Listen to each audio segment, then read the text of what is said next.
일개 부장검사가 이 나라의 최고 지도자 박근혜 대통령을 고발하는 엄청난 반역 행위를 저질렀습니다. 박근혜 대통령의 법정 대리인이죠. 김평우 변호사의 태도가 지금 큰 논란입니다. 여러분이 발언들을 한번 듣고 판단해 보세요.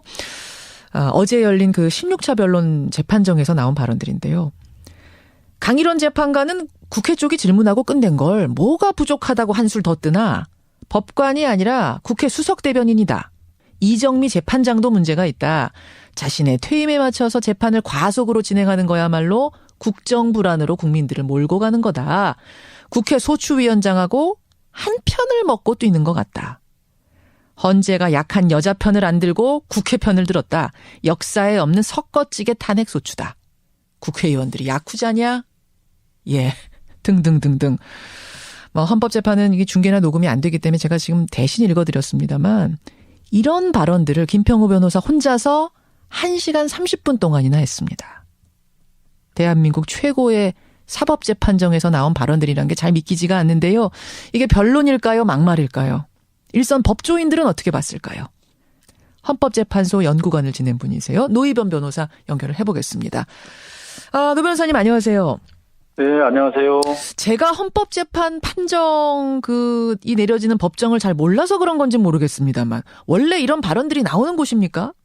도저히 납득할 수 없는 비상식적인 발언이라고 생각이 됩니다. 지금까지 헌법재판소의 재판 과정에서 이런 발언이 나왔던 적은 단 한 번도 없었고요. 예. 헌법재판의 권위와 공정성을 심각하게 훼손하고 당 심판의 결론에 대해서 정치적으로 비판할 여지를 남겨두는 예. 그런 아주 납득하기 어려운 그런 언행이 아니었나 싶습니다. 예. 제가 위에 읽어드린 것 외에도 많은 발언들이 나왔잖아요. 1시간 반 동안. 그중에서 노 변호사님 개인적으로 가장 기억에 남는 발언이 있다면 어떤 겁니까? 우선 주심 재판관인 강일원 재판관에 대해서 법관이 아니다. 법관 아니다. 국회의 어떤 수석 대변인이다. 예. 라고 한 표현들은요. 정당한 변론이라기보다는 정치적 선동과 유사한 그런 발언이라고 생각합니다. 네. 궁금한 게요. 바로 그 부분이요. 그러니까 강일원 헌법재판관이 국회 측 소추위원회 질문이 다 끝났는데 조금 더 추가 질문을 한 거예요. 네. 이걸 두고선 지금 당신이 국회 수석 대리인이냐, 왜 끝낸 질문에다가 한술 더 뜨냐, 지금 이렇게 된 거거든요. 근데 재판관이 추가 질문하면 안 되는 겁니까, 원래? 아닙니다. 재판은 재판관이 진행을 하는 거고요. 당연히 당사자의 신문이 끝난 뒤에 예. 재판관은 당연히 본인이 궁금한 사항에 대해서 질문을 할 수 있는 것이 당연한 겁니다. 그건 이미 법에도 규정이 되어 있고요. 예. 그걸 모르지 않을 텐데, 김평우 변호사도. 왜 다 끝낸 질문에다 추가 질문하냐, 대리인이냐, 이런 말이 어떻게 나올 수 있었을까요? 김평우 변호사가 그걸 모르고 그런 질문을 한 것 같지는 않고요. 예. 일부러 그동안에 강일원 주심 재판관에 대해서 대리인들 입장에서, 대통령 입장에서 일부 섭섭한 점이 있었는지는 모르겠습니다만, 이건 거의 인신공격에 가까운, 상식적으로 좀 납득하기 어려운 아주 막말에 가까운 그런 말이 아닌가 싶습니다. 섞어찌개 탄핵소추다. 헌재가 약한 여자 편, 그러니까 박근혜 대통령 말하는 거겠죠. 약한 여자 편을 안 들고 국회 편 들고 있다. 이런 발언들도 이게 변론이라고 볼 수 있는 겁니까? 정당한 변론의 범위를 넘어섰다고 봅니다. 이거는 법정에 대한 모욕이죠. 헌법재판의 재판관들은 헌법과 법률, 양심에 따라서 독립해서 심판하도록 되어 있고요. 예. 그리고 헌법재판은 당연히 헌법과 법률에 따라서 지금 진행되고 있는 겁니다. 예. 재판관, 그다음에 재판부를 이렇게 모욕하고 공정성에 대한 의문을 품고 이렇게 비난하는 것은 매우 부적절한 변론이다라는 점입니다. 특히 김평우 변호사가 이정미 헌재소장 권한대행을 향해서 한 편 먹고 뛰는 것 같다. 국회 소추위원장이랑 헌법재판소장 권한대행이 한 편 먹고 뛰는 것 같다. 이러자 네. 모욕적인 언사에 대해 참고 진행한다. 매우 유감스럽다. 이렇게 발언을 하면서도 계속 진행을 했거든요. 네. 저는 궁금한 게 그렇게 1시간 넘게 발언을 헌재에서 쏟아낼 때 그게 좀 모욕적이고 일방적이고 감정적이라고 느껴진다면 통제할 수는 없는 겁니까? 당연히 통제할 수 있습니다. 재판장은 법정 질서유지권, 그다음에 법정 경찰권을 발동을 해서 소송 지휘권을 발동해서 결론을 제한하고 예.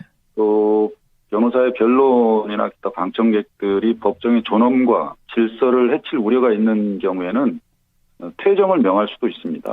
근데 어제는 그 정도 수준은 아니었기 때문에 그럼 계속 진행시킨 걸까요? 객관적으로 보면 퇴정을 명하더라도 예. 정당하다라고 볼 수 있을 정도라고 보여지고요. 아하. 아마 계속 변론을 하도록 그냥 둔 것은 예. 그 15차 변론 때도 김평우 변호사가 변론권을 제한한다고 고성을 지르고 했지 않습니까? 그랬었죠. 그런 부분도 이제 감안을 해서 대통령 대리인단이 지금 법정 안팎에서 계속 재판의 어떤 공정성에 대한 시비를 걸고 있고 예. 결국 이 재판 결과에 대해서 탄핵 심판의 결과가 나왔을 때 본인들에게 불리한 결과가 나왔을 때 공정한 재판이 아니라는 어떤 프레임을 통해서 헌법재판의 결과를 훼손하려는 의도가 있다고 이제 보여지는 측면이 있거든요. 예, 예. 그런 점 때문에 재판부가 변론을 가급적이면 예. 좀 정당한 변론은 아니지만 가급적 들어주겠다. 그런 참고 있는 거예요. 없애겠다. 그런 점도 좀 고려한 것이 아닌가 싶습니다. 오히려 프레임에 말리지 않기 위해서 그냥 참고 들어주고 있는 상황. 예, 그런 것이 아닌가 예. 저는 그렇게 생각합니다. 예. 여하튼 정리를 좀 해보자면 대통령 측이 신청한 증인 20명 모두 기각했고요. 강일원 주심재판관, 아까 전에 당신이 국회 수석대변인이요 했던 그 강일원 주심재판관에 대한 기피 신청 박 대통령 측에서 했는데 그거 각하됐고 최종 변론일은 애초 24일이었는데 27일로 사흘 정도 연기를 했습니다. 네. 그러면서 26일까지는 박 대통령이 변론에 출석할지 안 할지 의사 알려주십시오. 이렇게 어제 정리를 했거든요. 네. 이건 어떤 의미로 해석하면 됩니까? 확실하게 이제 변론 절차를 종결하겠다라는 게 이제 재판부의 명확한 입장이고요. 예. 더 이상 증인 신청이나 다른 증거 조사는 받지 않겠다라는 아하. 거고요. 오히려 3일 정도 더 최종 변론기일을 연기해 줌으로써 예. 대통령 대리인단의 요구를 최대한 반영해 주려고 지금 노력하고 있는 것이 아닌가 싶습니다. 예, 재판부가 시비거리를 아예 없앴고 또 한 3일 정도 연기를 해준다고 해서 예. 선고 일자가 그렇게 지연되는 것은 아니라고 이렇게 판단했기 때문에 아마 3일 정도 연기를 해준 것 같고요. 예. 대통령의 출석 여부와 관계없이 27일 변론을 종결하겠다라고까지 얘기를 했습니다. 예. 그런 점에서는 이제 27일이면 탄핵 심판의 최종 변론이 이루어진다는 것은 명확한 사실이 된 것 같습니다. 이제는 3월 초 선고가 확정적이다. 어제부로써 이렇게 보시는 거군요. 네, 그렇게 충분히 예상이 됩니다. 예. 27일까지 최종 변론일을 연기해주면서 26일까지는 박 대통령이 나올지 안 나올지를 알려달라. 우리는 그때까지 준비하고 있겠다. 이 말은 결국 26일에 대통령이 신청을 한다면 나 나가겠소 하고 손을 든다면 27일에 나오시라 이렇게 되는 거네요. 그렇습니다. 그렇죠. 더 밀어주진 않겠다. 우리 준비하고 있을 테니까 26일까지 알려주세요. 나오신다고 하면 27일에 나오시면 됩니다. 이런 뜻. 그렇습니다. 그거군요. 그래서 결국 우린 3월 초 결론 내겠다라는 선포를 어제 한 것과 같다. 네. 그래서 나오는 얘기가 3월 9일 아니면 10일 최종 결론이 나올 거다. 이렇게 되는 거죠? 네, 그렇습니다. 예. 근데요, 노 변호사님. 네. 국회 측의 이춘석 탄핵소추위원이 어제 이런 말을 했습니다. 지금 거대한 시나리오가 진행 중인 것 같다. 탄핵 심판 결론이 나기 하루 전날 대통령이 하야 선언을 할 가능성이 있다. 만약 이렇게 된다면 정말로 하루 전날 하야 선언을 한다면 탄핵 심판은 어떻게 되는 건가요? 법문에 명확한 규정은 없습니다. 일단 학계나 이제 법조계에서는 탄핵 심판을 이제 종결된다, 각하돼야 된다는 견해와 예. 그래도 대통령의 이제 탄핵 심판이 이제 다 진행되어 왔고 선고를 앞두고 있는 마당에서 사임을 하더라도 예. 탄핵 심판은 그냥 그대로 진행해서 선고를 해야 된다라는 그런 두 가지 견해가 있는데요. 제가 보기에는 헌법재판소로서는 심판 청구를 각하하지 않을까 싶습니다. 본안 판단하지 않고. 그 이유는 이론적으로는 탄핵 심판이 대통령의 임기 중 그 신분을 박탈하는 그런 제도거든요. 그렇죠. 신분을 박탈하는 게 탄핵이죠. 그렇죠. 그 탄핵 심판의 그 파면 결정이 된다면 주문에는 피청구인 대통령을 파면한다라고 주문이 선고됩니다. 대통령을 파면한다라는 게 이제 문구가 되는데. 근데 파면할 대상이 지금 없어졌잖아요. 벌써 사퇴를 했으니. 사임을 하게 되면요. 예. 그래서 대통령을 파면한다는 주문을 선고할 수 없기 때문에 헌법재판소로서는 부득이하게 심판 청구를 각하할 수밖에 없는 것이 아닌가 싶고요. 그래요. 물론 재판관 중에는 일부 그동안의 대통령의 어떤 헌법 법률 위반에 대한 사실 인정, 예. 그리고 그것이 파면할 정도로 중대한 법률 위반이다라는 의견을 제시하는 분들이 있을 겁니다, 분명히. 실제 그것을 결정문에 소수 의견이든 여기에 아마 담겨질 가능성은 충분히 있습니다. 그 탄핵 심판 결론일 전날이면은 결론이 나 있긴 합니까? 아니면 직전에 그 즉석에서 모여서 결론 내나요? 어떻게 되는 거예요? 선고 기일이 정해졌다는 것은 예. 탄핵 심판의 재판관들의 결론이 났다는 의미고요. 결정문까지 이미 다 쓰여져 있다는 것으로 봐야 됩니다. 그러면 최종 심판일 얼마 전쯤이면 다 결론이 나와 있어요? 결론이 종결된 이후부터 본격적으로 탄핵 사유에 대한 결론에 대한 회의가 시작되기 때문에요. 예. 사실 결론 종결 후 얼마 안에 그 결론이 났을 것이다라고 예측하기는 쉽지는 않고요. 다만 지금까지 재판을 쭉 이어왔고 어느 정도 탄핵 사유에 대한 심증 형성이 어느 정도 되어 있기 때문에 예. 평의 절차가 그렇게 오래 지속되지는 않을 것으로 보여집니다. 그래서 한 4, 5회 정도 평의를 하면 예. 요즘 재판관들이 이제 결론 절차가 끝나면 매일 평의를 할 겁니다. 그렇죠. 네. 늦어도 4, 5일 안에는 그러니까 27일에 최종 변론하고 늦어도 그 후로 4, 5일 뒤에는 이미 탄핵이냐 아니냐 결론은 나 있을 거다 이 말씀이세요. 저는 그렇게 예상을 하고 있고요. 예, 다만 이제 평의 절차라는 것은 법률상 다 비공개이기 때문에 물론이죠. 밖에서 알 수는 없습니다. 밖에서 알 수는 없습니다만 그게 어찌어찌해서 흘러 들어가서 청와대가 하야를 택한다든지 이럴 가능성에 대해 지금 국회 측은 염두에 두고 있는 것 같습니다. 재판관 평의가 공개되거나 밖으로 흘러 들어가기는 쉽지는 않을 겁니다. 중차대한 그런 심판에 대한 평이고요. 또 그게 잘못 들어갔을 경우에는 정적으로 큰 위험에 처해질 수도 있기 때문에 예. 그런 일은 없다고 생각이 됩니다. 다만 이제 청와대 측에서는 아마 심판 결과에 대한 예상을 하고 하겠죠. 그런 선택지도 지금 생각해 보는 것은 이런 생각은 듭니다. 알겠습니다. 예, 여기까지 오늘 말씀 듣겠습니다. 노희범 변호사님 고맙습니다. 네, 감사합니다. 예, 헌법재판소의 연구관을 지낸 분이세요. 노희범 변호사였습니다. 오늘 헌법재판소에서 또 박근혜 대통령 대리인단이 또 어록을 그렇게 만들어내고 계신다면서요. 오늘 이번 주에 시청자분들은 개그 콘서트 안 보셔도 될 것 같습니다. 여기 나온 이 어록만 이렇게 쭉 읽어보셔도 충분히 몇 개만 좀 미리 좀 즐거우실 수 있을 맛보기로 것 좀 같은데요. 보여주세요. 네. 일단은 이제 그 김평우 변호사가 지금 이 재판부가 대통령 측 증인 위주로 예. 이렇게 이제 질문을 하면서 재판관들이 재판관들이 하면서 마치 이 국회의 수석 대리인 그런 역할을 하는 것 같다. 그리고 이제 좀 약간 막말적으로 가보면 이 탄핵 자체가 졸속 탄핵이고 반석 없는 마치 야쿠자 같은 짓이다. 야쿠자라는 표현을 썼어요. 야쿠자라는 표현이 나왔고요. 예, 그리고 이런 그 중요한 판단에 헌법재판관 9명이 해야지.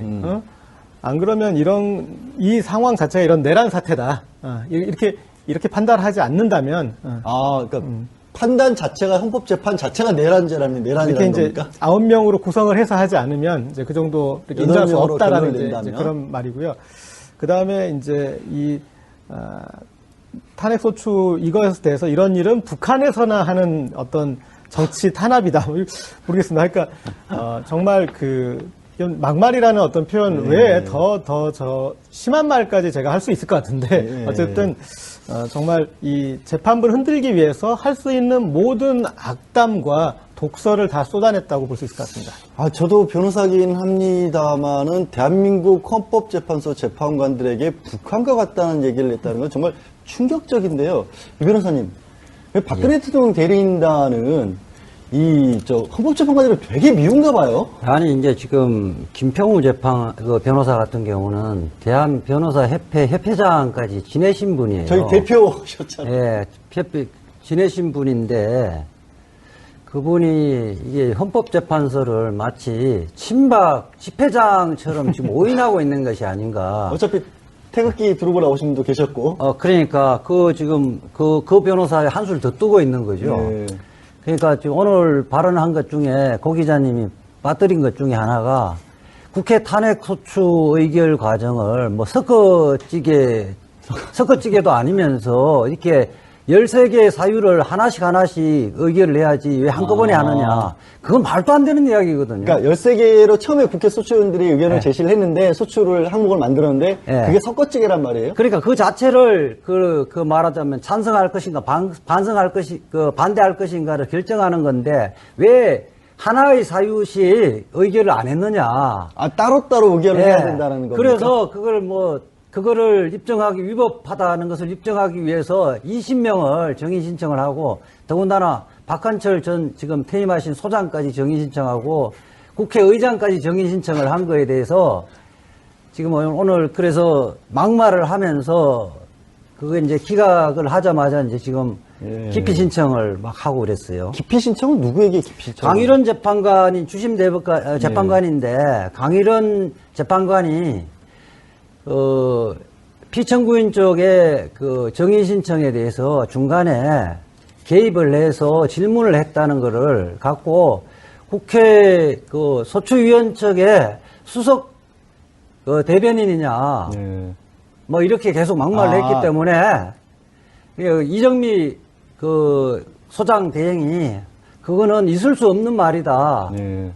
그럼 이 법정에서 어떻게 그런 말을 하겠느냐 해서 그 부분을 약간 이제 그러면 그 부분은 취소를 하겠다고 이야기했다가 그 이어서 이정미 재판관에 대해서 어떻게 이야기했냐면 어떻게 자기 퇴임 기간에 맞춰서 재판을 졸속적으로 진행하느냐. 3월 14일 전에. 네, 재판관을 그 소장 대행을 자기라고 또 이야기를 했어요.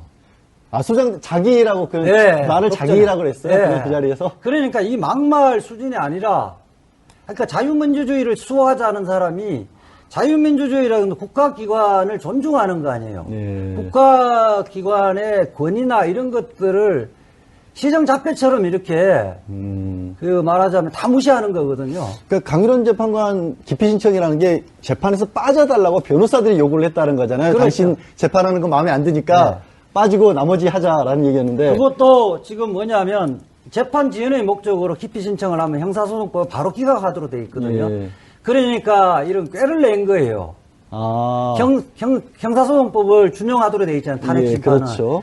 그러니까 이 부분은 민사소송법을 준용을 해서 그 신청을 했는데 지금 현재 상태는 휴정되어 있습니다. 아마도 곧바로 재판정에 들어와서 이 부분은 바로 기각할 것 같습니다.